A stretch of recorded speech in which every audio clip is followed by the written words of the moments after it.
People have often wondered about alternative explanations for why the early Christian movement happened. And I find there are many theories, either the swoon theory, which we've just dealt with, or the theory that they went to the wrong tomb, or the theory that they decided to make up these stories, or whatever.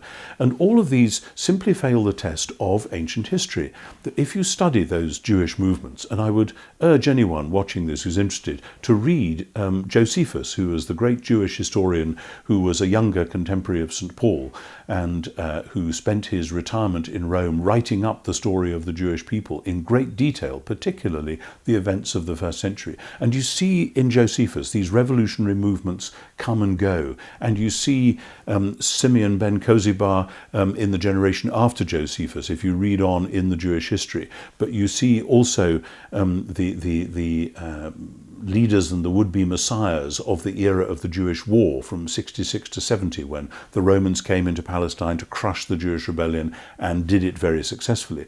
The leader there was a man called Simon bar Giora, or one of the leaders, and he was the one who many Jews saw as the king, as the Messiah. Indeed, he appeared in royal robes in the temple when the Romans came to capture him. And then they took him off to Rome, and then they did what the Romans always did. They had a huge triumphal procession all the way down the Forum, with Simon right at the back being beaten and flogged on the way to then his execution. That was what the Romans did. Now, if you imagine, even a little bit of historical imagination, some of Simon's followers who'd managed somehow to escape the same fate, though many of them would be sold as slaves or whatever, supposing a day, a week, a year later, some of them had said, why don't we say that he's been raised from the dead, and then we can start this movement again.